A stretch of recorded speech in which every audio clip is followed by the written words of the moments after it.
Donc, l'idée aujourd'hui, on m'a invité pour parler notamment de mon dernier ouvrage qui s'appelle Loyauté radicale, l'islam et les mauvais garçons de la nation. Donc, vous avez vu, j'ai fait des trucs là comme ça veut dire des guillemets de distanciation, on pourra en parler. Donc, l'idée, c'est un petit peu de parler de ces sujets de radicalisation, islamisation. Je mets encore beaucoup de guillemets de rigueur, puisqu'en fait, ce ne sont pas des termes que j'utilise, et je vous expliquerai aussi pourquoi, à mon sens, ce sont des termes qui font écran, en fait, et qui empêchent de penser, finalement. Et donc, on va parler de ces sujets-là, mais avant de parler de ces sujets-là, je vais faire, ça fera un petit peu le lien avec ce qui a été dit, faire un petit peu un détour par d'où je parle, parce que je pense que c'est très important sur ces sujets quand on parle des quartiers populaires, quand on parle de la jeunesse, quand on parle de l'islam, quand on parle de... Bon, tous ces sujets-là, en fait, ce sont des sujets hyper parlés. Donc, quelque part... En parler, c'est pas en soi nouveau, mais la question, c'est de savoir d'où on parle. Parce que moi, je pense que très, très souvent, la plupart des gens qui parlent de ces questions-là, plutôt que de parler des phénomènes dont ils parlent très souvent d'eux-mêmes, en fait. Ils parlent très souvent de leur propre rapport à ces phénomènes. Et le premier geste de l'enquête, moi, je suis sociologue, ethnographe aussi, c'est-à-dire que je travaille de manière ethnographique. J'essaierai de vous expliquer comment et pourquoi je pense que ça peut apporter, ça peut nous apporter de la connaissance. Bien, il faut aussi parler de d'où on parle, d'où on se situe par rapport à ce travail-là. Donc, je vais parler un petit peu de moi, mais pas vraiment pour parler de moi, pour que vous puissiez comprendre aussi comment j'ai construit en fait mon travail, parce que cette question du point de départ est importante. Alors, comme il a été dit, un petit peu indiqué, en fait, moi, avant d'être sociologue et de travailler sur la jeunesse et les quartiers populaires, au départ, il y a eu plusieurs expériences personnelles, mais une première expérience professionnelle, en fait, c'est-à-dire qu'en 2005, alors je ne sais pas si vous vous souvenez, en 2005, dans l'histoire des quartiers populaires, ça fait... cling, ça nous rappelle quand même quelque chose. C'est un moment très important au niveau de l'histoire nationale.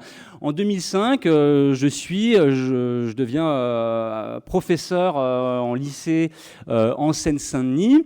Alors très exactement, j'ai été nommé titulaire sur zone de remplacement. Alors qu'est-ce que ça veut dire ? Ça veut dire que c'est pas juste un gimmick, hein, titulaire sur zone de remplacement. Dans le jargon de l'éducation nationale, c'est-à-dire que vous allez dans des endroits où il ne faut pas beaucoup de points pour aller.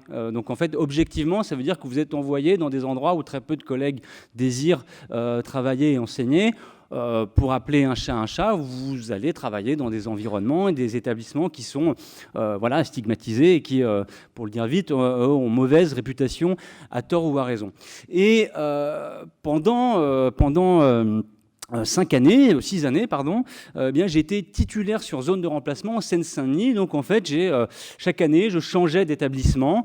Et donc, j'ai travaillé dans différentes banlieues du nord de Paris, Drancy, Stein, Aubervilliers, Saint-Denis et d'autres.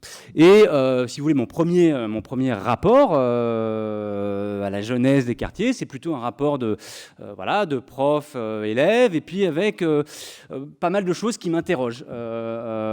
Dans ma pratique professionnelle. Alors, la première, 2005, d'un seul coup, on parle tout le temps, en fait, de ces questions-là, et très, très vite, je me sens en décalage, en fait, ce qu'on entend dans l'espace médiatique et politique me paraît complètement, en décalage avec ce que je vis moi au quotidien. Donc j'ai une forme d'interrogation. J'ai aussi une forme d'interrogation sur ce que je vis en me déplaçant. C'est-à-dire que, comme je vous l'ai dit, je changeais d'établissement chaque année, et on est quand même dans une société qui prône la mobilité, le changement, en disant que c'est bien de bouger, etc. Et moi, je me rendais compte que plus je bougeais, plus je retrouvais quand même les mêmes problèmes. Alors, ça ne veut pas dire que les établissements étaient les mêmes, que mes élèves étaient les mêmes, mais on voit bien qu'il y a des situations qui se répètent et des choses qui sont lourdes.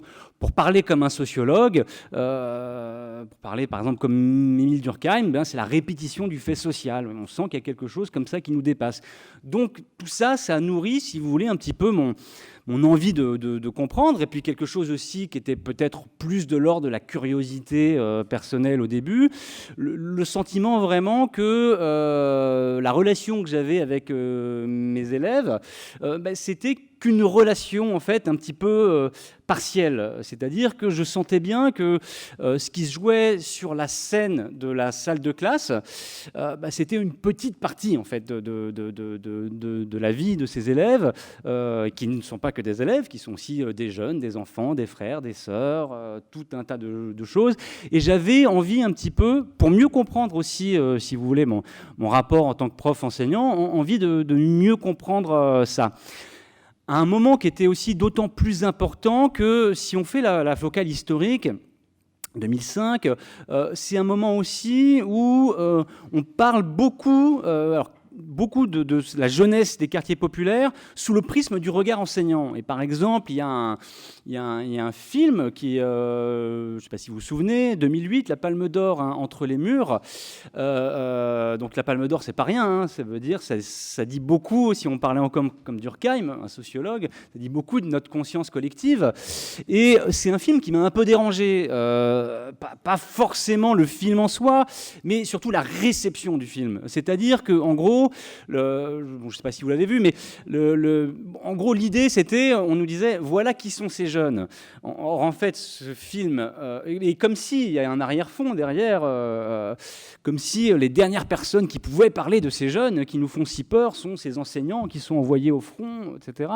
Et alors que pour moi, ce film ne nous dit pas qui sont ces jeunes, il nous montre une relation très particulière entre certains jeunes, un certain prof d'ailleurs qui a une relation pédagogique tout à fait particulière, sur une certaine scène, et c'est plutôt une mise en spectacle. Et n'oublions jamais aussi que la scène de la salle de classe, chacun se met en spectacle, hein, le prof comme les élèves, etc. Et là, il y avait vraiment quelque chose qui me paraissait problématique et que j'avais envie de dépasser. Donc voilà. Pour vous dire que l'idée pour moi de passer à l'enquête, le geste de l'enquête et de l'enquête ethnographique, c'était, si vous voulez, pour essayer de dépasser tout ça, de travailler un petit peu cette matière et en fait ces insatisfactions qui sont à la fois des insatisfactions, je ne vais pas y arriver, vous m'avez compris, des insatisfactions, c'est mieux quand on prend son temps, intellectuelles, pédagogiques, politiques aussi, même si quand on fait une enquête, on ne fait pas de la politique, mais on pourra en reparler. Et pour moi, l'idée, il y avait deux mouvements dans le geste de l'enquête pour essayer de déplacer les choses.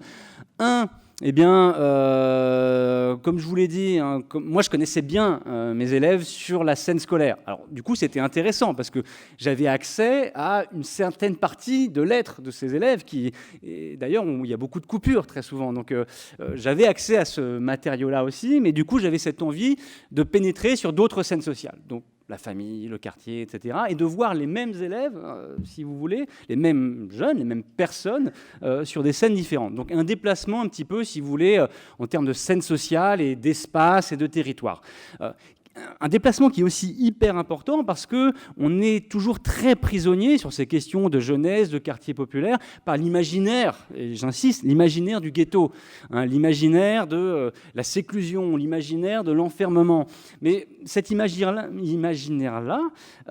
même quand on est dans l'enceinte du quartier, est très largement trompeur, parce que même des jeunes qui sortiraient pas beaucoup du quartier, dans le sein même du quartier, et bon, je pense qu'ici je parle à un auditoire qui quand même a une connaissance fine de ces choses-là, mais il y a tellement de scènes sociales différentes sur un quartier, on se montre de façon tellement différente, même sur la scène du quartier, que cet enfermement, si vous voulez, dans l'imaginaire du ghetto, et qui a un arrière-fond culturaliste, en fait, derrière ça, qui est très problématique, parce que c'est aussi de cet arrière-fond que se nourrissent, en fait, les stéréotypes, eh bien, il y avait cette idée de casser ça. Donc déplacement voilà, spatial, on pourrait dire.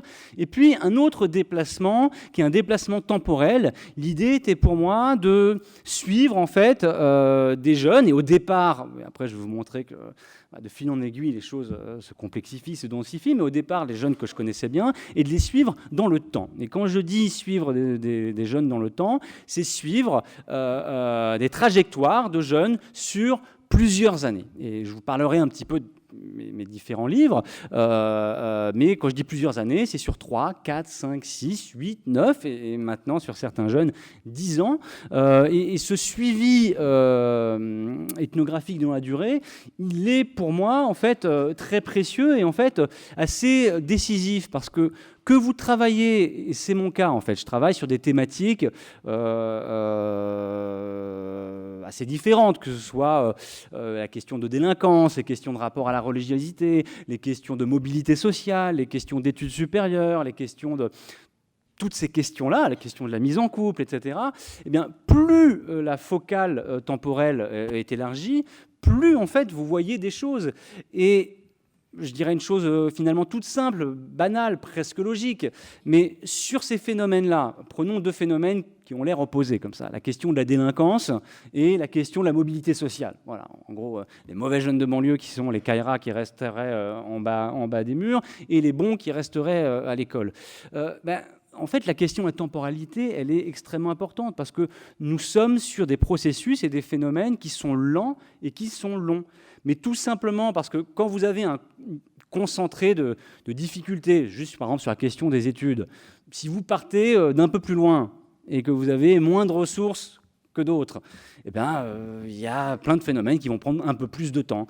Et le problème, il me semble, c'est que très souvent, on n'a pas les outils temporels pour observer tout un tas de phénomènes, en fait, qui sont très réels, hein, parce que on parle souvent de la question de l'intégration, etc. Bon, c'est pas du tout un terme que j'utilise, mais on parlera aussi des questions de rapport à la violence et à la violence politique tout à l'heure. Mais dire, l'intégration, elle est là, il n'y a même pas besoin d'en parler, mais parce qu'on a un phénomène très très lent, très très doux d'une certaine manière. Alors, quand je dis doux, ça ne veut pas dire qu'il n'y a pas plein de problèmes en France, de violence sociale, de stigmatisation territoriale, de mépris de classe, de tout ce que vous voulez, on en parlera. Mais je dirais même malgré tout ça, globalement, la norme, c'est que les gens trouvent quand même, et même parfois c'est presque surprenant quand on est à hauteur d'homme, les gens trouvent quand même globalement leur place dans la société, même si on vit une époque qui pose un certain nombre de difficultés. On en parlera tout à l'heure quand je rentrerai dans le corps des choses. Donc, la question de la temporalité est très importante. Je vous donnerai deux petits exemples pour que ce soit concret, parce que là, j'ai le sentiment que je ne suis pas complètement concret, mais l'ethnographie, c'est aussi être concret. Alors, d'ailleurs, oui, petite note, Karima a mes livres, elle va les faire passer, comme ça, vous pourrez aussi toucher la matière, parce que les livres sont faits pour être manipulés, touchés, lus, jetés, balancés, mais en tout cas, c'est des objets qui sont faits pour être pris et manipulés. Donc, elle les fera passer, et vous pourrez regarder. Je vais vous prendre deux exemples pour vous quand même donner un exemple, mais des choses qui sont importantes sur cette question de la temporalité. Et pour vous montrer aussi qu'en tant qu'enquêteur, l'idée aussi, c'était de lutter contre mes propres prénotions. Mon premier livre, qui s'appelle « Des capuches et des hommes », c'est un livre que j'ai écrit, voilà, l'idée c'était de comprendre l'objet caïra de banlieue. Alors, qu'est-ce que j'entends par là? C'est-à-dire la question du rapport des garçons à la petite délinquance juvénile. Sachant qu'à l'époque, le livre est sorti en 2013, comme vous le savez très bien, c'était devenu, c'est toujours d'une certaine manière, mais à l'époque c'était encore plus puissant que maintenant, un topos politique majeur. C'est quand même un objet qui a pratiquement fait une élection présidentielle. C'est quand même pas rien dans ce que ça représente en termes de représentation. Et l'idée, c'était de comprendre cet objet, mais vous voyez, en déplaçant les choses avec la focale du temps, pas de décrire un état, c'est-à-dire qui sont ces jeunes qui pratiquent le deal ou qui volent, etc. Ce qui existe dans les quartiers et plus que dans d'autres quartiers, c'est pas du tout. Moi, je fais pas de l'angélisme, c'est pas ça la question. Mais si vous déplacez la focale du temps, vous ne cherchez pas à décrire un état, c'est-à-dire qui sont ces jeunes qui dealent ou qui volent, mais vous regardez des processus. Et quand vous regardez des processus, vous regardez en fait la norme. Et la norme, c'est quoi? C'est d'entrer dans la délinquance juvénile et d'en sortir. Ça, c'est la norme. Alors, ça ne veut pas dire, et c'est l'objet de... Alors, je m'aperçois que je ne parle toujours pas du livre pour lequel j'ai été invité, mais bon, on va y arriver. Mais l'objet de mon dernier livre, c'est justement travailler sur cette population problématique à plein d'aspects, mais minoritaire, il faut le dire, de ces jeunes qui n'arrivent pas à sortir du deal, de ce que j'appelle dans le livre la seconde zone, etc. Et de qu'est-ce que ça provoque en termes de subjectivité, de rapport à l'avenir, etc. Mais c'est quand même le chemin minoritaire. Enfin, le chemin majoritaire, c'est la désistance, hein, ce qu'on appelle la désistance, c'est-à-dire le fait d'arrêter les conneries, pour le dire un petit peu vite. Alors, pourquoi? Ça, c'est la différence entre si vous regardez des flux et si vous regardez les stocks. Je ne sais pas si je me fais comprendre en disant ça. Si vous regardez les stocks, évidemment, vous allez voir que dans les quartiers, dans certains quartiers, oui, la jeunesse est massivement touchée par ces problèmes, et c'est un vrai problème. Mais quand on regarde les flux, il y a des jeunes qui trouvent leur place, mais il y a aussi des jeunes qui disparaissent. Enfin, on en parlera aussi, ça c'est un vrai problème, on n'en parle pas assez, de ces jeunes qui meurent et dont on a politiquement un peu... qui comptent pas politiquement. Mais c'est la différence. Et du coup, l'idée, c'était de regarder les processus d'entrée, mais aussi les processus de sortie, et du coup, on voit autre chose. Et pour vous montrer que je travaillais un petit peu contre mes propres prénotions, dans ce livre-là, donc c'est le portrait croisé de 3 garçons qui étaient mes élèves. Et c'est des élèves que, en tant que prof, je mettais implicitement dans la catégorie des bons jeunes de banlieue, entre guillemets. Pourquoi? Parce qu'ils étaient en filière générale, qu'ils étaient plutôt appétents scolairement, c'est-à-dire qu'ils faisaient preuve de ce que Bourdieu ou Passeron appellerait la bonne volonté culturelle, c'est-à-dire ils voulaient faire bien les choses, hein, ils voulaient... et donc, moi, implicitement, on avait cette relation... alors, ça ne veut pas dire que c'était des excellents élèves, c'est pas ce que je dis, mais c'est des élèves qui jouaient vraiment le jeu et pour qui l'école, ça comptait.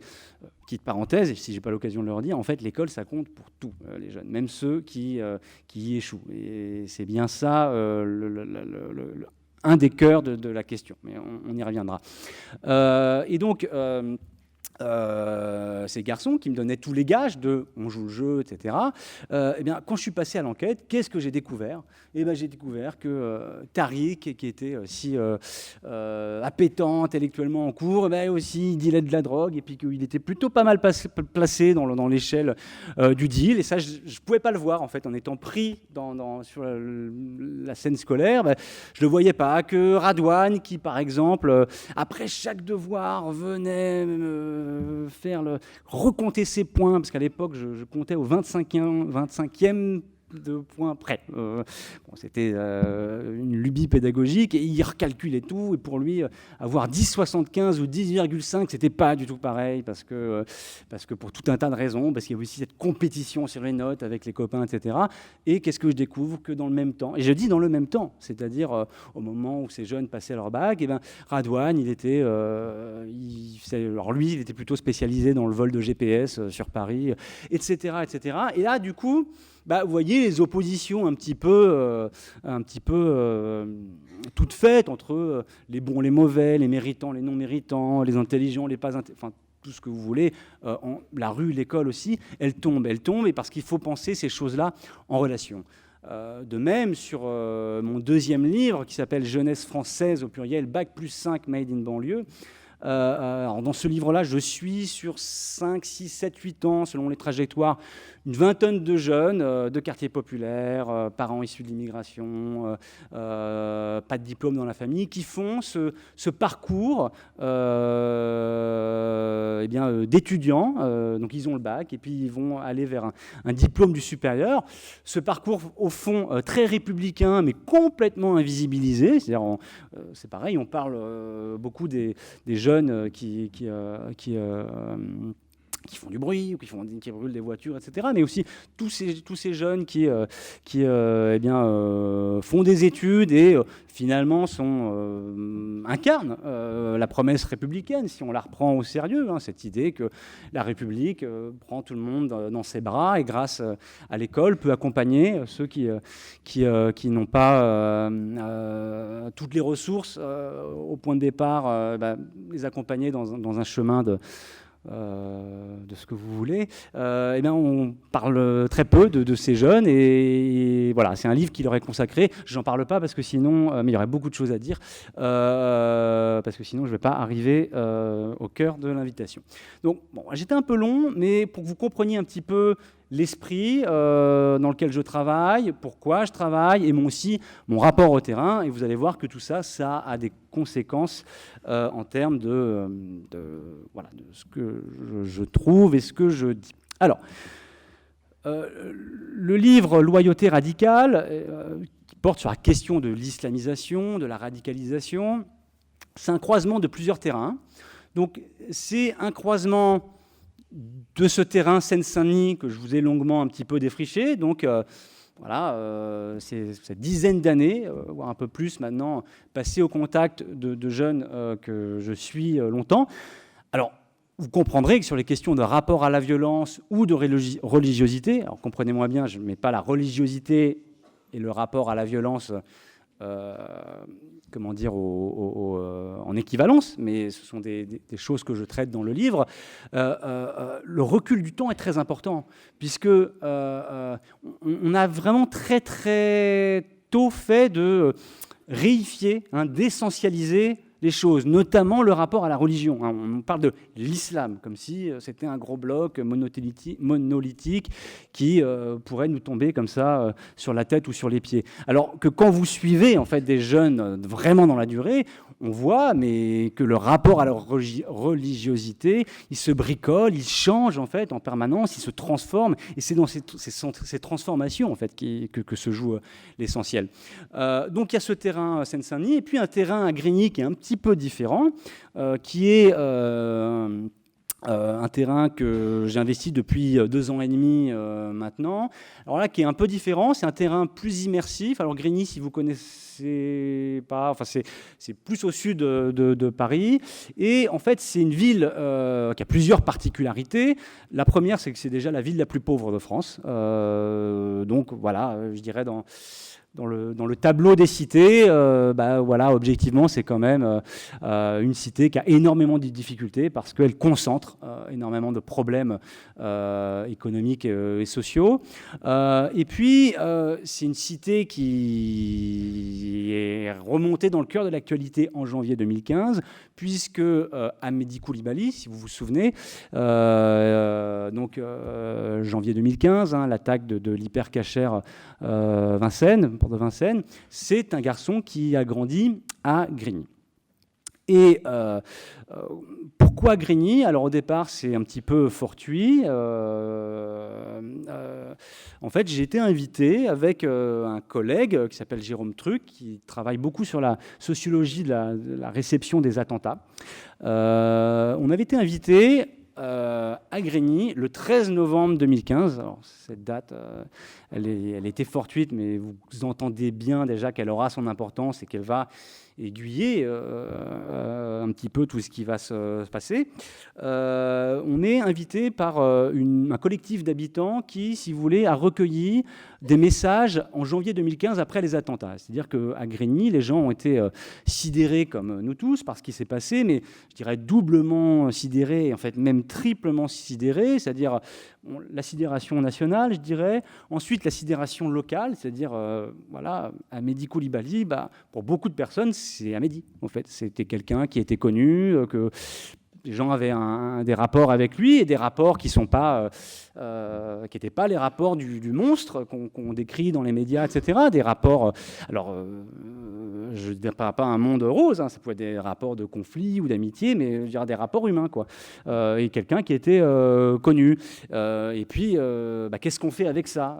Des sentiments très confus, de culpabilité, de ne pas avoir vu, de ne pas avoir senti, de plein de choses, mais quelque chose qui travaillait les gens. Et puis, troisième forme de peine, je dirais, l'impossibilité d'articuler tout ça, de le verbaliser. Dans un moment où, si vous vous souvenez, on a quand même un Premier ministre qui nous dit que comprendre, c'est excuser. Et donc, avec Jérôme Truc, on se retrouve à Grigny pour la première fois ici, le 13 novembre 2015, en travaillant avec cette association sur les messages qu'avaient écrits les Grignois après les attentats. Et donc des messages anonymes ou parfois signés sur qu'est-ce qu'on fait, les initiatives un petit peu spontanées, si vous voulez. Et puis, ce collectif d'habitants voulait travailler ces messages, ne savait pas trop quoi faire de ces centaines de messages, et nous avait invités pour qu'on puisse travailler ensemble. Et l'idée, c'était de faire un petit événement commémoratif en janvier 2016. Bon, tout ça pour vous expliquer aussi mon rapport au terrain. Qu'est-ce qui fait en fait que j'ai travaillé ces questions-là et que j'ai écrit ce livre. Et donc, c'est le 13 novembre 2015. Dans cet après-midi, on parle beaucoup de Amédi Coulibaly pour la première fois. J'entends des choses qui m'intéressent en tant que sociologue, qui m'interpellent, des choses que j'avais jamais entendues. On passe plutôt un bon moment ensemble, on décide de se revoir. Il se passe ce qui se passe, ça nous marque tous, aussi personnellement, je l'explique dans le livre. Et puis tout ça va signer, pour moi, le démarrage d'une nouvelle enquête, c'est-à-dire à ce moment-là, j'ai vraiment envie de vouloir comprendre ce qui se joue dans ce rapport à la religion, à la violence, chez les garçons notamment. Et l'idée, je passe 2 ans à Grigny en immersion. Donc là, c'est un autre travail. Je reste plusieurs jours sur place par semaine. Et l'idée, c'est de passer du temps avec les jeunes à différents moments de la journée, dans différentes circonstances, et de travailler le personnage de Amédi Coulibaly. Et donc, c'est un des personnages du livre. Alors, Amédi Coulibaly, je ne l'ai jamais rencontré. Quand je suis arrivé à Grigny, il était déjà mort. Mais j'ai un petit peu reconstitué, un petit peu à la manière d'un historien qui travaillerait sur des sources orales, qui était le garçon d'avant. En fait, c'est plutôt le garçon d'avant qui m'intéresse, c'est-à-dire le garçon que nous connaissons à peu près à partir du moment où on pense, on estime qu'il a pris la décision de perpétrer son massacre. On a pas mal de choses, parce qu'il y a eu une enquête de police assez détaillée, il y a des journalistes qui ont plutôt bien fait leur boulot sur ce sujet-là, mais moi, on m'a parlé d'un autre garçon, en fait, du garçon d'avant. Et on nous dit de plus en plus que la radicalisation, c'est des histoires de trajectoire, de biographie, etc. L'idée, c'était de prendre vraiment ça au sérieux et de retracer la vie du garçon d'avant à travers le regard d'une trentaine de personnes qui disparaissent tous du texte, mais qui me permettent de faire revivre ce garçon-là et de travailler ces choses. Alors, maintenant j'arrive au cœur du sujet, mais alors, excusez-moi d'avoir été un peu long sur l'entrée en matière, mais c'est très important. Je pense que c'est très important ici pour la discussion, donc je n'irai peut-être pas au bout de mon propos, mais parce que j'insiste, mais je pense qu'il faut être vigilant sur ces questions-là. Très souvent, on ne sait pas d'où parlent les gens, et ça pose plein de problèmes. Je ne sais pas qui est le maître du temps, il me reste combien de temps? C'est pour savoir un petit peu comment j'articule la suite. 3 quarts d'heure, ok, parfait, merci. Alors, je vais partir de la façon dont a été posées ces questions-là en France dans le débat intellectuel. Je ne sais pas si vous vous souvenez, mais je vais repartir de ça parce que ça a structuré beaucoup de choses, dont toutes les politiques dites de déradicalisation. En 2015, on a ces attentats et on cherche à comprendre, et il y a une opposition intellectuelle et médiatique qui se fait entre 2 islamologues. D'ailleurs, c'est intéressant. On sent qu'on a, en gros, un problème dans les quartiers avec l'islam. Je synthétise et j'y vais à gros sabots. Et on appelle 2 islamologues. C'est pas anodin comme structuration du débat. Et qui s'opposent, qui sont Gilles Kepel et Olivier Roy. Je ne sais pas si vous avez en tête le débat. Je vais refaire pour que c'est quand même un point de départ important. Gilles Kepel qui nous dit, en fait, c'est la radicalisation de l'islam, le problème. Et Olivier Roy qui dit, pas du tout, c'est l'islamisation de la radicalité. Opposition très nette, très binaire, très française d'une certaine manière, hein, thèse, antithèse. On a une opposition comme ça qui, en fait, moi, et vous allez comprendre, de là où je suis, me paraît extrêmement problématique et révèle plutôt les deux faces d'une même médaille. Reprenons les deux thèses rapidement. Radicalisation de l'islam, excusez-moi, Gilles Kepel. Donc l'idée, pour aller très très vite, qu'il y a une idéologie qui s'est durcie, hein, qui serait l'idéologie islamiste, et les idées se sont radicalisées, donc il y a une idéologie qui est de plus en plus forte et de plus en plus puissante, qui fait que les gens et les jeunes français des quartiers, notamment les garçons, eh bien, sont de plus en plus radicaux. Et donc ce qui expliquerait ce que Gilles Kepel appelle l'émergence de la troisième génération de djihadistes. Bon, intellectuellement, vous avez un schéma qui est de dire si on a une idéologie qui est forte et qui est puissante, qui est dure, les gens sont durs. Bon, ça, c'est une vision très, contestée du rapport entre idéologie et pratique. C'est quand même la science politique des années 30. Ça ne nous dit pas grand-chose. Il y a une idéologie qui est dure, les gens sont des pantins parce que l'idéologie est forte, ils se comportent de manière dure. En fait, au mieux, c'est tautologique. Au mieux, c'est tautologique. En quoi c'est tautologique? C'est-à-dire, évidemment, si des personnes sont prêtes à aller mourir et tuer en Syrie ou en Irak, ou sont prêts à tuer et à mourir et à tuer des concitoyens, évidemment, qu'ils croient fortement en des idées qui ne prônent pas forcément, la tolérance. Mais c'est complètement tautologique au sens où ça n'explique rien. Et ce qu'on sait depuis très longtemps, c'est que pour que des idées aient prise sur des individus, à moins qu'on considère que ces jeunes-là soient tous manipulables, ces idées, elles doivent donner du sens, elles doivent répondre à des questions, elles remplissent une fonction de médium, en fait, et pas d'opium. Or, on ne sait pas de quoi cette idéologie ici serait le nom, parce qu'on a quelque chose de très mécanique. J'expliquerai pourquoi je prends le contre-pied inverse. C'est-à-dire que si c'est la vraie question, c'est si cette idéologie, elle prend racine, c'est qu'elle donne du sens, c'est qu'elle fait sens, qu'elle répond à des besoins et qu'elle répond à des questions concrètes. Or, ces questions concrètes, ces besoins, ce sens, on ne le voit pas dans ce débat-là. Pourquoi on ne le voit pas? Parce que, en fait, Gilles Kepel n'est pas du tout sur le terrain. En fait, il fait de l'analyse de texte, l'analyse de l'idéologie islamiste, très bien, mais comment ça prend? On ne sait pas. Olivier Roy dit pas du tout. C'est l'islamisation de la radicalité. Il y a une radicalité préexistante, un potentiel de violence, et les jeunes ont besoin d'un drapeau, ont besoin de. Alors jusque-là, je le suis plutôt. J'essaierai de vous expliquer comment et pourquoi. Mais une fois qu'il arrive à ce niveau-là, il dit en fait pourquoi il y a ce besoin, cette islamisation de la radicalité, c'est parce que c'est une génération nihiliste. Parce qu'en fait, non. Troisième génération de djihadistes contre génération nihiliste. C'est une génération qui ne croit plus en rien, qui n'a plus d'idéal, et donc qui a besoin, à travers l'islam ou l'islamisme, d'un idéal. Mais là encore, c'est pour ça que, de mon point de vue, c'est la face d'une même médaille, le nihilisme n'explique rien. Non seulement il n'explique rien, mais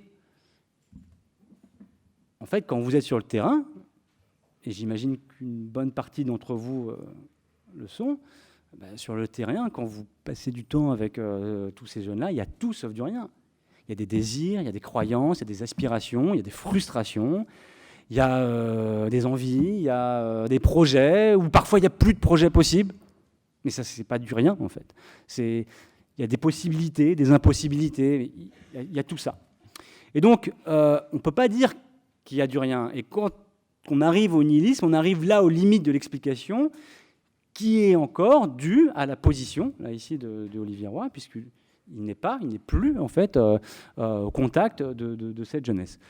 Est-ce que je me fais comprendre Et donc, pour moi, là, il y avait un problème avec cette question de radicalisation, islamisation. On ne voit pas, en fait, pourquoi tout ça s'assance, les questions concrètes, les besoins concrets. Donc, je vais essayer de vous les lister, comme le temps file un petit peu, et puis ça nourrira le débat. Et puis, il y avait un autre problème, c'est que derrière cette idée de radicalisation, à mon sens, on mélange des phénomènes qui sont très différents. On mélange des groupes de population et des problèmes publics, si vous voulez, qui ne renvoient pas aux mêmes questions et besoins auxquels répondrait l'islam. Pour le dire vite, derrière le terme de radicalisation, il y a à peu près 4 groupes de problèmes sociaux qui sont estampillés sous le label radicalisation. Sous-entendu, radicalisation égale radicalisation liée à l'islam. Parce qu'on pourrait aussi élargir. Mais premier, la question des terroristes maisons, ce qu'on appelle en sciences politiques les terroristes maisons. C'est quoi les terroristes maisons ? Ce sont des jeunes nés ici, prêts à mourir ici et à tuer des compatriotes. En fait, si on regarde ces profils de terroristes maison, ce que j'ai fait en détail dans le cas d'Amélie Coulibaly, alors, il n'y en a pas, en fait, il n'y en a pas beaucoup, il y en a toujours trop, mais dans l'occurrence statistique, je dirais, il n'y en a pas beaucoup, mais dans les attentats qu'on a connus avec les terroristes maison, on voit très bien qu'on a un profil très clair, très clairement établi. Garçons, de cité, milieu de vingtaine, début de trentaine. Justement, ces garçons qui ne sont pas arrivés à sortir du business, qui sont coincés dans ce que j'appelle cette seconde zone, et on a un profil très, très récurrent. Et ici, on a un rapport à la religion musulmane et un rapport à la violence qui s'explique par la socialisation en fait, masculine de ces garçons sur long terme, sur une dizaine d'années, j'y reviendrai tout à l'heure. Mais là, on a un profil très clair et en fait, la façon dont est mobilisé l'islam ou pas, elle s'explique par des questions et un profil, notamment sur le rapport à l'avenir ou l'impossibilité des projections, justement, très clair. Et de ce point de vue-là, l'islam est mobilisé d'une certaine façon. Si on prend un deuxième problème social, entre guillemets, les départs vers la Syrie ou vers l'Irak, qui ont changé, c'était plus facile de partir il y a quelque temps, maintenant ça l'est moins. Là, effectivement, on voit qu'on n'a pas tout à fait le même profil sociographique, que ça concerne plus de personnes, que le profil, même s'il y a quand même quelque chose qui se joue autour des quartiers populaires, mais pas que, on a un profil sociographique plus élargi, en termes de genre aussi, à peu près un tiers de filles pour 2 tiers de garçons, etc. Donc, c'est différent. Pourquoi c'est différent ? Parce que le geste du départ et ce que signifie la religion par rapport au départ, ce n'est pas du tout le même geste. C'est un geste de départ vers ailleurs, c'est un geste de projection et de projection politique, que ça plaise ou pas, il faut l'entendre. On part avec l'idée de vouloir construire et de construire quelque chose qui est lié aux politiques et de construire quelque chose qui est de l'ordre d'un ailleurs meilleur. Alors, tout ça peut être fantasmé, etc., mais c'est autre chose. Et d'ailleurs, c'est un geste qui ressemble plus au geste de la fugue, d'une certaine manière, qu'au geste de la guerre. Donc, ce n'est pas étonnant, en fait, que l'islam soit mobilisé de manière différente. Et pour le dire très vite, dans le premier cas, c'est la question de l'impasse, et de l'impasse biographique qui se joue, et de l'impasse biographique par rapport à tout un tas de dispositions et de ressources acquises dans la moyenne ou grande délinquance qui dure, on en reparlera. Dans l'autre cas, c'est autre chose, et ce n'est pas du tout le même rapport. Et donc, là encore, on parle d'autre chose. Troisième catégorie, les revenants. On appelle les revenants. Ben, ce n'est pas pareil. Ce n'est pas du tout la même problématique. Puisque si on s'attache aux questions de socialisation, comme je le fais en tant que sociologue, les revenants, ils reviennent chargés d'une expérience tout à fait particulière, qui est une expérience de conflit dans un pays qui n'est pas le pays de naissance. Et en fait, quand on regarde les différents profils, quand on travaille aussi avec les quelques personnes, parce qu'il n'y en a pas beaucoup qui connaissent bien ces sujets-là, on voit aussi qu'en fonction de ce que vous avez vécu en partant, vous ne revenez pas du tout de la même façon. Pour le dire très très vite, par exemple, si vous étiez au front et puis vous avez vu la mort et tué pendant 2 ans, vous ne revenez pas pareil que si vous étiez un peu derrière. Enfin, c'est évident. Mais là encore, ce n'est pas la même question et on nous met le label radicalisation. Encore une fois, si on regarde les pratiques, si on regarde le rapport des idées aux pratiques, se jouent encore des choses différentes. Et puis, je mettrai une 4e catégorie qu'il faudrait diviser en 2, mais enfin bon, je vais épuiser mon crédit de temps, qui est en fait la question de l'islam dit rigoriste ou ostensible, qu'on va mettre aussi dans la catégorie radicalisation, tel type de pratique ostensible, sur le rapport à la religiosité, etc. Hop, radicalisation. Alors, et où la question du rapport à l'intolérance aussi, il faudra en parler. Et on va mettre tout ça encore sur radicalisation. Et là encore, si on travaille ces questions-là, en fait, c'est pas la même chose qui se joue. Est-ce que je suis clair ? Bon, donc vous voyez déjà ce terme, il empêche de penser. Ensuite, il y a un autre terme qui empêche de penser, c'est le terme aussi islamisation. Pourquoi ? Et ce que j'ai voulu faire... Ah oui, parce que j'ai pas détricoté le chaînon idéologique de l'opposition Gilles Kepel, Olivier Roy. Mais dans cette opposition, vous voyez que très très vite, le chaînon idéologique, c'est en gros, est-ce que c'est la faute à l'islam ?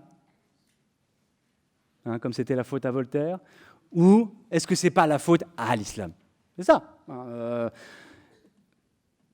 Déjà, c'est mal poser la question, parce que on a, avec ce truc de l'islam, on perçoit l'islam comme un bloc, comme un monolithe, et c'est complètement absurde, en fait. Absurde dès lors qu'on suit les trajectoires. Et là aussi où c'est extrêmement problématique, et mon livre, je contextualise, je resserre la focale. Ce qui m'intéresse dans Loyauté radicale, c'est le rapport à la religion des garçons pris dans la seconde zone. C'est-à-dire tous les garçons qui ont le profil sociographique terroriste maison, ces fameuses bombes en puissance, il faut comprendre ce qui se joue là, mais du coup en prenant ce groupe sociologique, si vous voulez, j'insiste, qui n'est pas le groupe majoritaire de tous les garçons qui vivent en cité. Fin de la parenthèse, mais je préfère le préciser. Mais quand on prend ce groupe-là, il faut voir 2 choses. Il faut voir la norme et l'exception.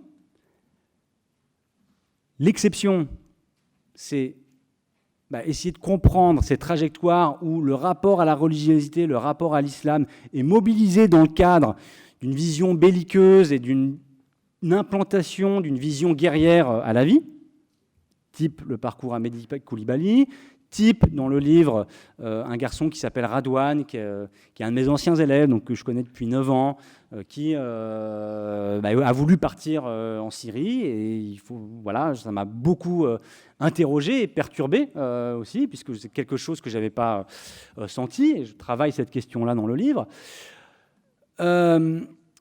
Mais aussi sur cette population-là, comprendre, et ce qu'oblitère complètement le débat, c'est la faute à l'islam ou pas, comprendre dans le même geste, le fait majoritaire, c'est que parmi ces garçons, ceux qui entament des chemins de désistance, qu'il faut bien comprendre que l'islam a une part très importante dans ce chemin-là. Alors, ce n'est pas l'islam en soi, pas du tout mon approche, je montre dans le livre que c'est le rapport au religieux avec plein d'autres choses, des choses très concrètes, très, très banales de la vie quotidienne, mais le retour vers le religieux, entre guillemets, je n'aime pas trop ce terme-là, mais en tout cas, cette idée de se laver, de vouloir changer de direction, notamment à travers le prisme du religieux, c'est un des vecteurs qui permet justement le changement de direction, qui permet d'accepter, de repartir différemment, d'un peu peut-être plus bas, entre guillemets, même si tout ça, ça change avec le temps, et que la question de la religion, elle est devenue centrale. Et donc, à la fois dans les chemins, je dirais, de pacification intérieure et dans les chemins de fabrique sociale du guerrier, essayer de comprendre dans le même geste ce qui se joue dans le rapport à l'islam. Est-ce que je suis clair ? Et donc, vous voyez que, et du coup, si on parle d'islamisation, on rate tout ça. On rate tout ça parce qu'on rate cette nuance-là. Et notamment, cette nuance-là, dans le livre, je la travaille avec deux personnages de manière très serrée. Vous voyez, là, je fais un discours un petit peu méta, mais en fait, si vous avez l'occasion d'avoir le livre entre les mains et de le feuilleter, vous verrez que l'idée, c'est de... Parce que moi, je travaille sur la question de l'intimité, pour le dire très clairement, la fabrique sociale de l'intimité, puisque si on veut, me semble-t-il, comprendre ces questions religieuses, ce sont des questions qui ont trait à l'intime, et je vais y arriver dans 5 minutes, et donc il faut travailler dans le détail des personnes. Donc, dans mon livre, on suit de manière resserrée et dense 6 personnages, 6 personnes, 6 jeunes qui existent, je les invente pas. Et il y a 2 personnes qui permettent justement de comprendre aussi ces choses-là, c'est Hamedi Koulibaly et Adama. Adama qui est un de ses meilleurs amis, même génération. Quand j'emploie le terme de génération, c'est au sens cité. Comme vous le savez sans doute, on va dire pour aller grosso modo, génération non cité, c'est 3-4 ans. C'est un peu la scansion temporelle de l'école, pour vous dire aussi à quel point l'école, elle fabrique les subjectivités dans notre société, puisque c'est ces moments où il y a aussi des rapports de loyauté, d'amitié ou d'inimitié qui se créent et qui sont très fortes.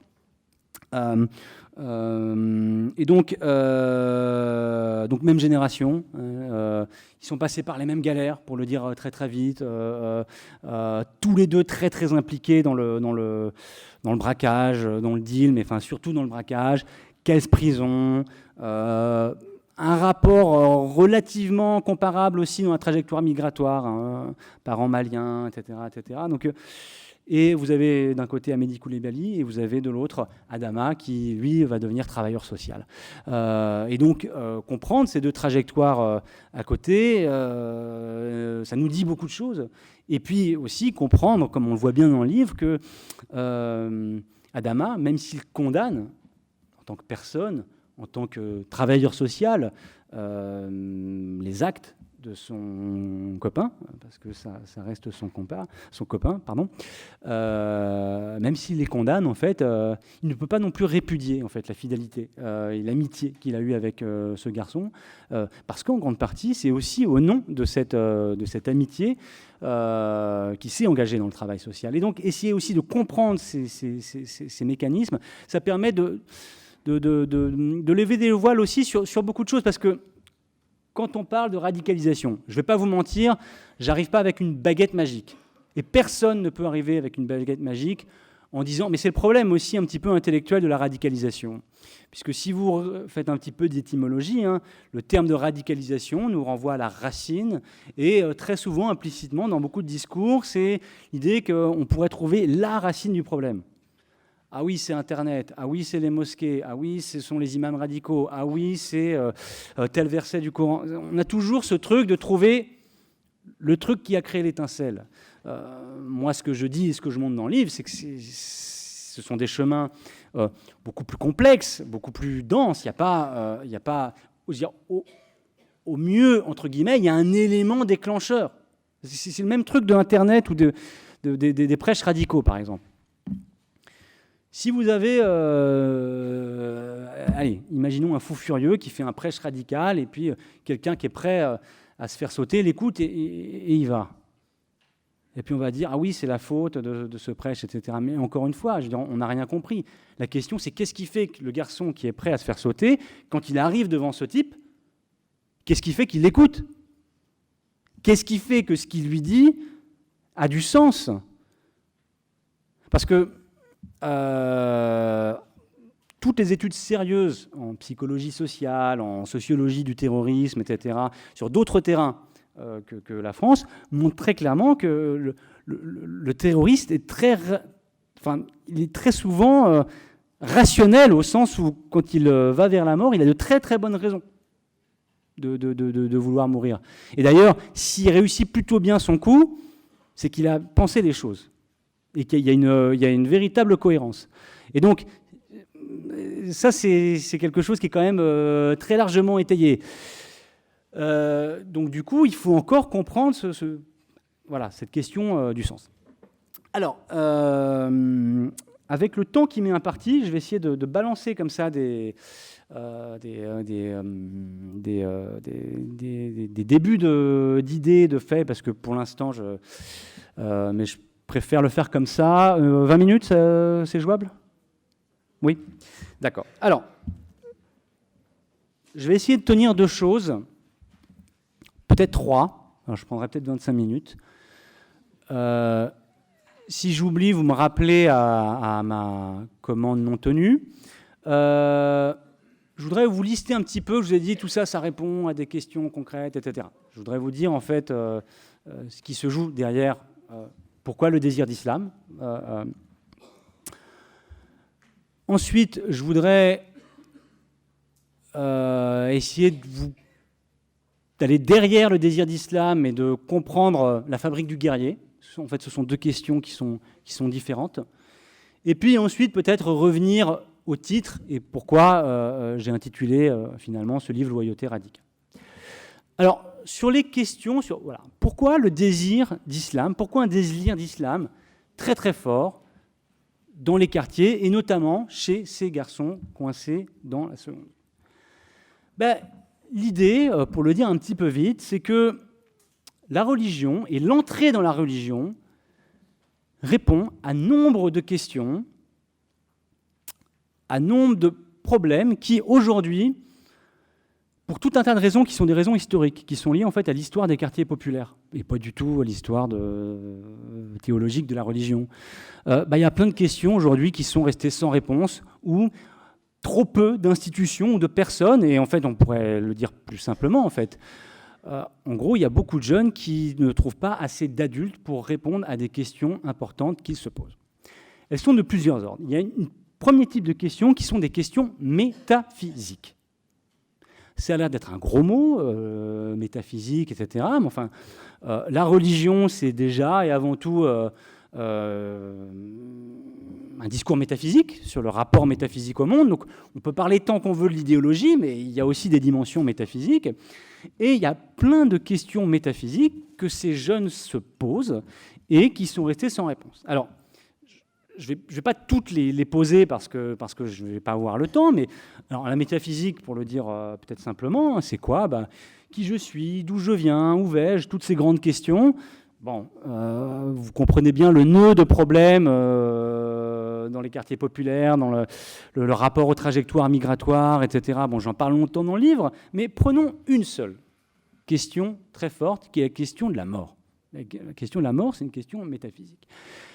Il y a une vraie récurrence de la mort, de la présence de la mort dans la vie de ces garçons coincés dans la seconde zone. Récurrence qui est très peu traitée. Alors pourquoi récurrence de la mort ? Tous les garçons que j'ai choisi de mettre dans le livre, mais plein d'autres, garçons qui sont socialisés dans la seconde zone, déjà, ils ont tous connu des copains qui sont morts de mort violente et brutale.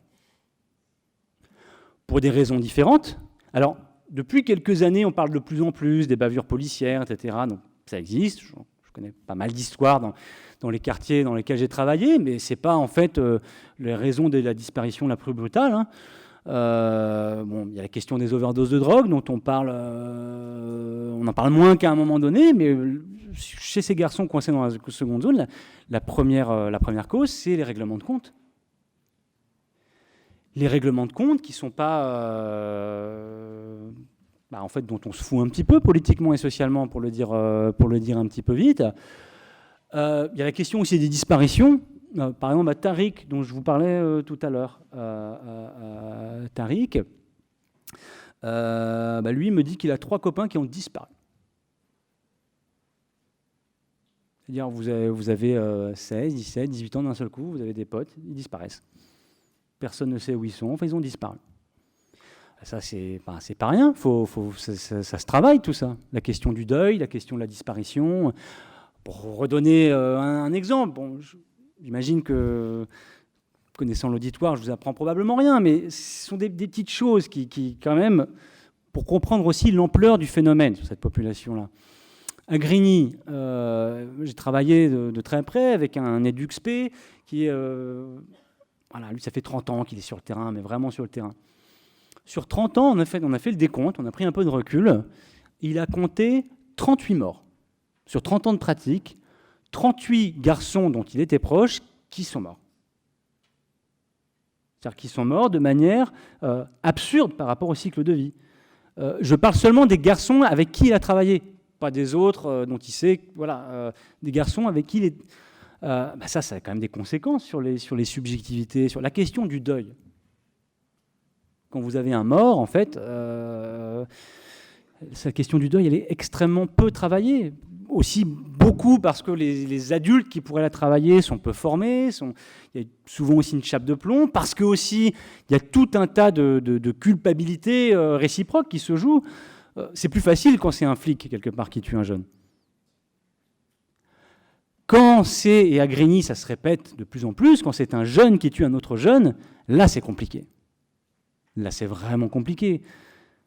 Parce que tout le monde se connaît, parce que là ça pose d'autres problèmes. Donc, bon, je détaille un peu cet exemple, mais ça c'est un vrai truc. Bon, la religion, elle vous dit beaucoup de choses par rapport à ça, elle propose des choses. Il y a des questions morales, hein, je vous parlais de métaphysique, des questions morales et des questions d'éthique. Quelque chose qui est central, justement, chez ces garçons, c'est la question de la souillure. Alors ça, c'est extrêmement important. C'est moi, le Larsen ? Non. La question de la souillure. On peut avoir très souvent, c'est un peu l'image d'Épinal hollywoodienne ou que promeut le gangsta rap ou plein de discours que quand on reste dans la délinquance, hein, quand on est, on est satisfait de rester dans la délinquance, qu'on vit ça très très bien, qu'on a des gros muscles, qu'on a des chaînes en or, qu'on a des filles et tout ça. Bon, ça c'est le show, d'accord ? Le show aussi que jouent beaucoup de garçons quand vous les rencontrez pour la première fois. C'est pour ça la question de la durée, elle est centrale, pour pénétrer dans l'intimité. Évidemment que si vous pointez comme ça, si je me pointais comme ça dans un quartier... Évidemment, on va me donner du show, on va me tester, mais il faut dépasser ça. Quand vous passez beaucoup de temps avec ces jeunes, en fait, qu'est-ce qui se joue ? Ce qui est hyper dur pour ces garçons-là, c'est plus vous durez dans le jeu, dans le business, dans le game, plus vous êtes obligé vous connaissez probablement cette expression, de faire du sale. C'est quoi faire du sale ? Alors, c'est une expression des quartiers qui est en train de passer dans le langage commun de manière métaphorique, mais faire du sale, ça veut dire... Je fais quelque chose dont je sais, quand je le fais, que par rapport à un référent de moralité universelle, c'est pas bien. Si je fais du sale, j'aurais pas envie que ma maman et mon papa me voient faire du sale. Je sais, c'est pas bien. C'est un truc, ça se fait pas. Voilà, c'est pas bien. Bon, sans rentrer dans le détail, mais le jeu économique et sociologique du business fait que si vous durez... Alors c'est très différent justement, c'est pour ça la question de la durée est très importante. Rentrer dans un moment de délinquance et en sortir pendant 1 an, 2 ans, voire 3 ans, ça c'est des phases, ça c'est autre chose. Mais quand vous durez, quand ça devient votre quotidien, vous êtes vraiment coincé dans ces enjeux de moralité, c'est-à-dire que vous êtes amené à faire des trucs que vous avez détesté faire, et en fait c'est la question de... l'impossibilité de se regarder quelque part dans une glace. L'impossibilité, c'est la question de la moralité restreinte, etc., que je détaille. Et donc, ça pose la question de la souillure. Et, in fine, de la haine de soi. Question de la haine de soi qui est très, très forte. Ça, qui travaille cette question-là ? Est-ce qu'il y a beaucoup d'adultes pour accompagner, en fait, les jeunes dans cette question ? Et qui est une vraie question, parce que aussi pour ouvrir cette zone d'inconfort. La haine de soi, quand on se déteste, déjà pour en parler, c'est compliqué. Il faut détailler tout un rapport de confiance, d'attention, de considération. La religion, elle vous offre beaucoup de choses de ce point de vue-là. Et alors, je le détaille dans le livre, là je vais un petit peu vite, mais c'est aussi des choses très très pratiques. par exemple dans la religion musulmane, ou en tout cas dans l'interprétation de la religion musulmane qui est faite par ces garçons-là, il y a plein de petits trucs qui font qu'on comprend que ça marche. Par exemple, le hasanat, cette espèce de compte et de décompte, de moralité des bons points. C'est-à-dire que, évidemment, si j'ai une image hyper dépréciative de moi-même, l'idée de se transformer comme ça du jour au lendemain, ça n'existe pas. Ça, on n'est pas dans un manga japonais. Alors ça, c'est ce que fait croire Daesh, d'ailleurs. Tout le pouvoir de ce que j'appelle dans le livre l'imaginaire politique flottant, l'idée qu'on pourrait comme ça changer du jour au lendemain. Alors qu'en fait, justement, j'essaierai de vous montrer tout à l'heure, la question c'est qu'on croit changer mais on ne change pas. Mais quand on veut vraiment changer, évidemment que c'est difficile. Et cette question de pouvoir s'accrocher petit à petit à des bons points de moralité, à s'accrocher... mais c'est comme dans toute relation éducative et pédagogique. C'est comme si vous prenez quelqu'un qui... je ne fais pas le... Mais c'est la même chose en fait. Quelqu'un qui ne sait pas lire et qui voudrait apprendre à lire, évidemment, on y va pas à pas. Et il y a cette question du pas à pas dans le jeu sociologique qui est fait autour des textes, autour du rapport à la lecture, etc. Eh bien, il permet de comprendre, quand on rentre dans le détail anthropologique des choses, de comprendre un petit peu plus ce qui se joue. Des questions intellectuelles très très fortes en fait. On sous-estime, peut-être pas vous, mais de l'extérieur, on sous-estime quand même beaucoup le désir et le besoin d'intellectualité chez ces garçons, qui est extrêmement lié déjà, dans un premier temps, à la revanche qu'on veut prendre face à l'école. Alors, revanche, comprenez-moi bien,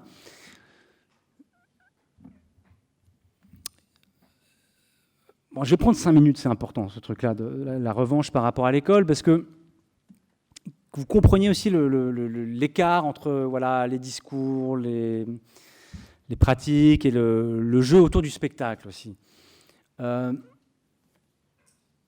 Très souvent, on a cette image de la culture anti-école. Voilà, les jeunes, turbulents, etc., ces garçons de la seconde zone, ils étaient en conflit avec l'école, ils détestent l'école, et c'est ce qu'ils disent en fait. Ils haïssent l'école à mort. Sauf que ce qui se joue là, ce n'est pas quelque chose qui est lié à la haine de l'école en soi. C'est, ce que j'explique dans le livre, c'est quelque chose qui tient beaucoup plus d'un amour éconduit. C'est-à-dire qu'ils détestent l'école, mais parce qu'en fait, ils auraient voulu réussir à l'école. Pourquoi ils auraient voulu réussir à l'école? Alors déjà, intéressant la question du temps. Tous les garçons coincés dans la seconde zone, les délinquants que j'ai rencontrés, qui sont restés longtemps dans la délinquance, tous ceux que j'ai fréquentés pendant de très nombreuses années, au bout d'un moment, ils vous disent tous. Alors là, pour le coup, c'est une régularité sociologique que j'ai expérimentée à haute teneur ethnographique. Ils me disent tous, mon regret dans la vie, c'est l'école. Si c'était à refaire, en fait, je ferais mieux à l'école. Tous. Je ne vous fais pas le détail de ma relation avec les enquêtés, tout ça c'est dans le livre, etc. Mais moi, quand j'arrive dans un quartier, je décide de passer du temps et d'enquêter, par exemple à Grigny, je ne connaissais pas, et quand vous arrivez, comment je me présente? Oui, moi je suis un ancien prof. Je suis un ancien prof, sauf que je suis un ancien prof, en fait vous m'intéressez. Je ne dis pas exactement comme ça, mais ça prend du temps. On prend beaucoup de temps pour poser les choses, et j'aimerais en savoir plus. En fait, je ne sais pas tout, mais j'ai envie de t'écouter et de t'entendre. Et qu'est-ce que j'ai compris? Alors, c'est chemin faisant, là je vous donne avec le recul du temps, mais j'ai très bien compris aussi que les relations les plus fortes que j'avais avec certains jeunes, notamment si vous avez l'occasion de lire le livre, Marley par exemple, dans Loyauté radicale, Marley, c'est comme on entend parfois dans les discours professionnels, c'est un cas, entre guillemets, qui quitte l'école à 16 ans, là il est à son 7e séjour en prison, les bracelets électroniques, il les compte même plus parce qu'il en a eu tellement. Et en même temps, ce qui nous relie, c'est ce rapport à l'école. Alors que je ne le connaissais pas, mais c'est ce rapport à l'écrit aussi, au fait que, je ne détaille pas, mais en fait, bon, c'est parfois les bonheurs de l'enquête. En fait, il se trouve qu'il a eu dans ses mains mon premier livre, en fait, à un moment donné où il avait besoin un petit peu de lire. Et puis, c'est un peu comme ça qu'on s'est rencontrés. Et on s'est trouvés comme ça. Et moi, ce que j'ai compris après coup aussi, c'est que dans cette relation que j'avais avec ces garçons c'est sûr que si je l'avais connu à 16 ans, Marley dans ma classe, ça se serait hyper mal passé entre lui et moi, parce qu'en plus, j'aimais pas, mais en même temps, ce que j'ai compris après coup, c'est que moi, je rejouais un petit peu mon rôle de prof, lui rejouait un petit peu son rôle d'élève, et en fait, on rejouait ce que je pense intimement, on avait eu la sensation d'avoir raté. Quand vous êtes un jeune prof et que vous dites, ouais, j'ai envie de... Enfin, c'était un peu comme ce qui m'avait poussé à vouloir être enseignant en Seine-Saint-Denis. Enfin, j'avais choisi, c'était l'idée d'être utile, quoi, de faire quelque chose qui fasse une petite différence. Bah, vous choisissez pas, vous aimeriez que tous vos élèves aient leur bac, que tout...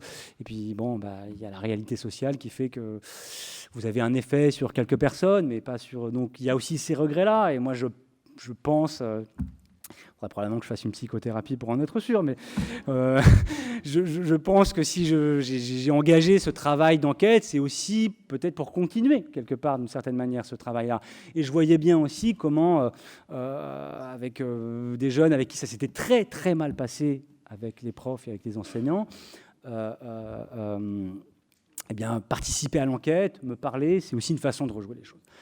Bon, le désir d'intellectualité, ce n'est pas que la question de l'école, c'est aussi la question de mettre à distance l'immédiateté du monde.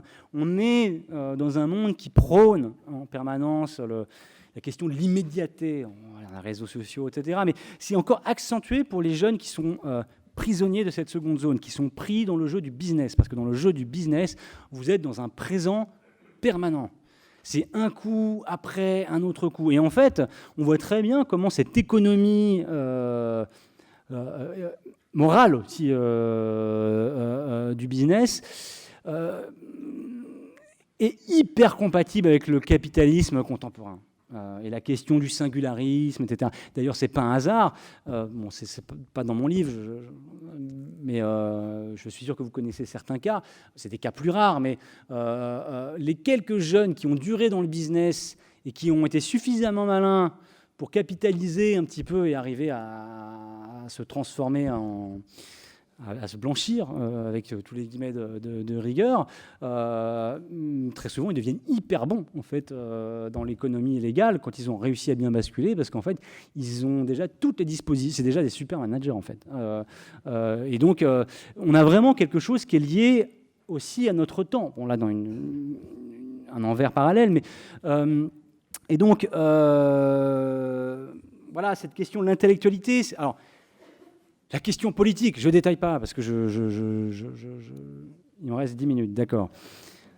Bon, la question politique, elle est centrale, mais je ne vais pas la détailler, parce que ce serait trop long. Mais, bon, voilà. Pourquoi l'islam s'est aussi politisé, d'une certaine manière c'est parce que c'est aussi... lié au rapport que notre société, mais que ces jeunes en particulier aussi, entretiennent et avec le monde politique. C'est pas un scoop de dire que la classe politique aujourd'hui, dans son ensemble, est quand même largement, on y croit quand même de moins en moins, on va dire ça comme ça. Ça, c'est pas rien. La question de la narration politique, la question des récits collectifs qui sont en train de disparaître, c'est fondamental. C'est sur cette ambiguïté-là très très forte que joue Daesh. Daesh propose, je me répète, un imaginaire politique flottant. C'est un imaginaire politique. Il faut appeler un chat, il faut l'accepter. Il y a une narration politique, un récit du collectif qui articule l'identité individuelle avec le nous, un projet de société, un projet dans l'englobage du package, un projet de dépassement, du capitalisme, de l'égoïsme matériel. Il y a une tension très très forte qui se joue, je le travaille dans le livre aussi, entre dépossession altruiste et accumulation matérialiste, qui est le propre de nos sociétés. Ce n'est pas la question de l'islam, hein, ça c'est la question de voilà, ce qu'on appelle la civilisation occidentale. Donc c'est, vous voyez, d'où aussi le titre de loyauté radicale. Il faut aussi qu'on regarde ce que nous avons produit. Et donc ça, ce sont des questions majeures, et ça fonctionne avec Daesh quand ça flotte, justement, parce que c'est un imaginaire politique qui est décontextualisé, qui est complètement décontextualisé, qui dit, alors Daesh dit la même chose que Marine Le Pen, en fait, hein, sur la décontextualisation de l'islam. L'islam, c'est ça. C'est un truc, c'est un bloc, puis une fois qu'on a pris ce bloc, alors c'est bien ou c'est mal, mais il n'existe qu'un bloc. Alors que ce que je montre au contraire, justement, c'est que pourquoi aussi, oui, je ne l'ai pas dit ça, mais dans les formes sociologiques de l'entrée de l'islam, pourquoi ça marche? Parce qu'en fait, on a une entrée dans l'islam qui est hyper contemporaine de la part de ces garçons-là. Je parle de ces garçons coincés dans la seconde zone. C'est-à-dire, on nous parle, encore un mythe qu'il faut déconstruire, on nous parle du communautarisme, du retour du religieux, comme si toujours on avait ce bloc, etc. Bon, là encore, c'est quand même très très mal voir ce qui se passe. L'entrée dans la religion, je parle de l'entrée, c'est pour ça qu'il faut regarder les choses dans le temps. L'entrée dans la religion chez ces garçons, elle se fait de manière très individualiste et très singulariste, sous le mode de ce que j'appelle dans le livre la conversion. Alors, un terme qui est utilisé justement, d'ailleurs, par les jeunes. Hein. Alors, pas au sens où on l'entend de manière un petit peu, je trouve, paresseuse. Hein, on nous dit, oh oui, attention, radicalisation, il y a une différence entre les convertis et les non-convertis.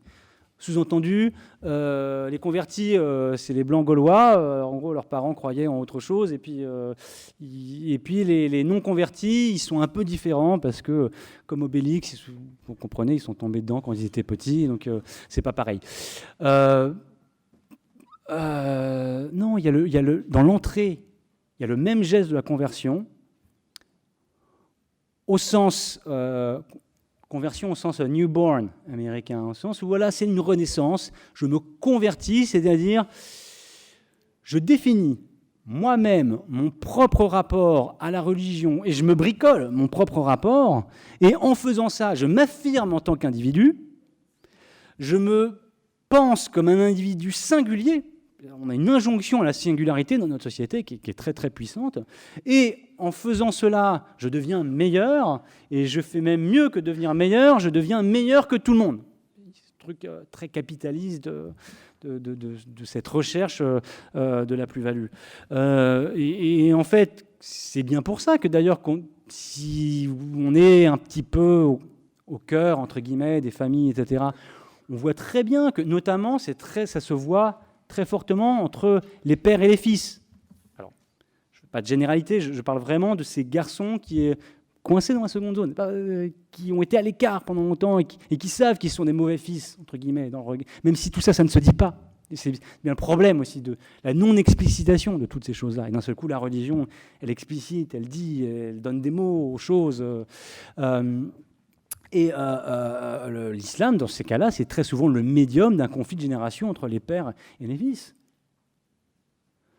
Et le message principal de ces fils dans ce moment de la conversion, c'est d'en vouloir à la terre entière et d'abord à ses propres parents. Parce que là, l'islam est le médium de beaucoup de choses. Le médium d'un conflit de génération très tacite. Un conflit de génération qui est lié à la question de la politisation de ces choses-là. C'est-à-dire, en fait, c'était quoi on parlait de l'école tout à l'heure. Le contrat implicite entre les fils et les pères, notamment. C'est, voilà, les papas, on arrive, la vie est dure, on courbe les chines.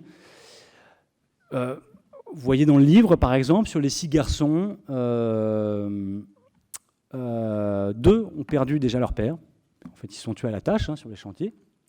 Et les 4 autres, ils approchent tous de l'âge de la retraite, ou certains le sont, ils sont tous esquintés. Enfin, ils sont tous, sauf un, mais c'est en voie 2, reconnus comme handicapés.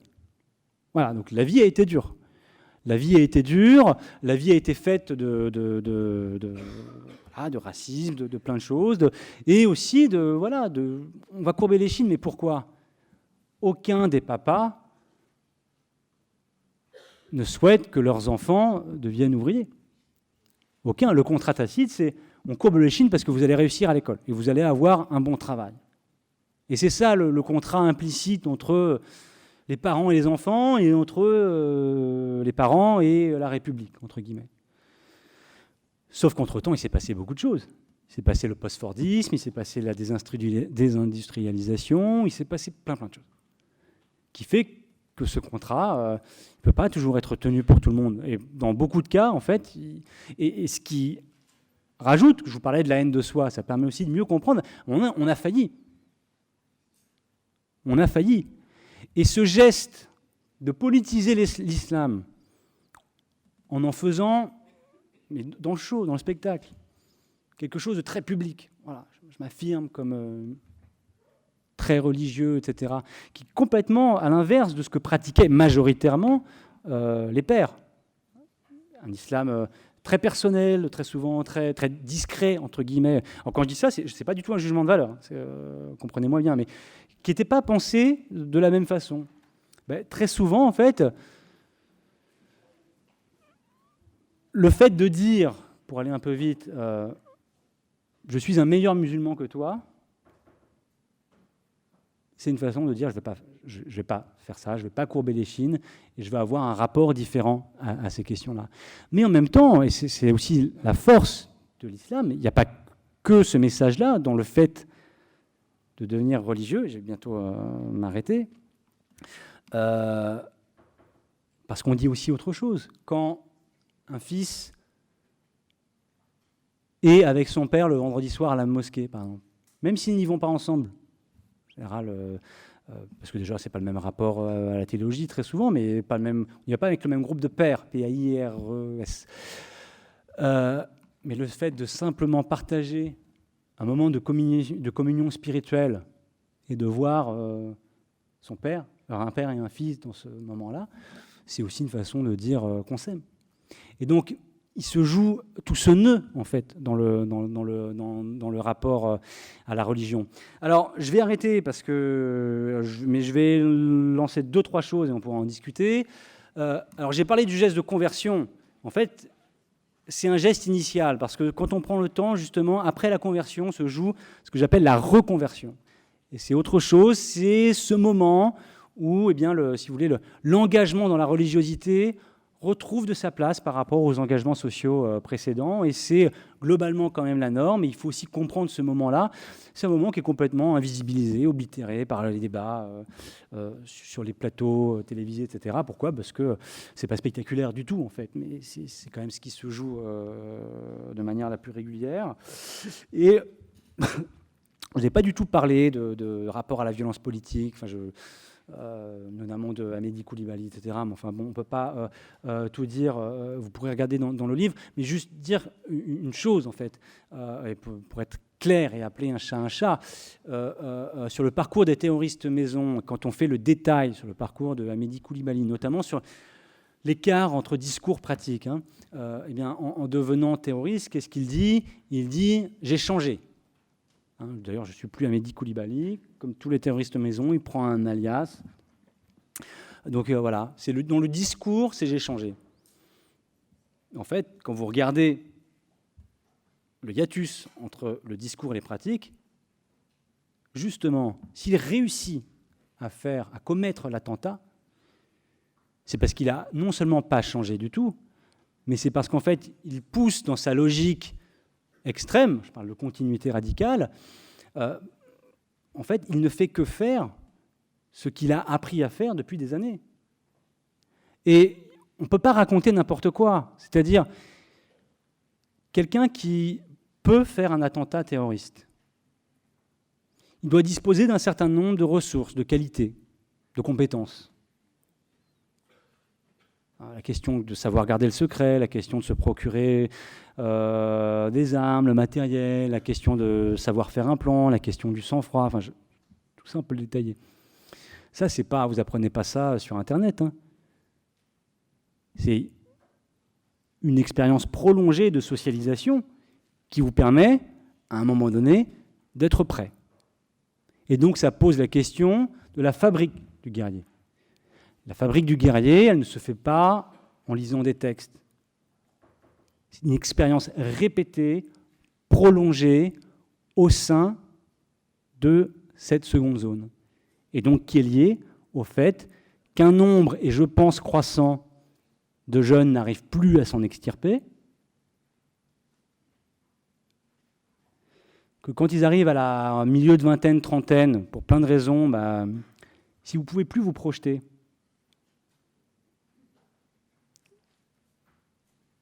et que ce en quoi vous êtes devenu excellent,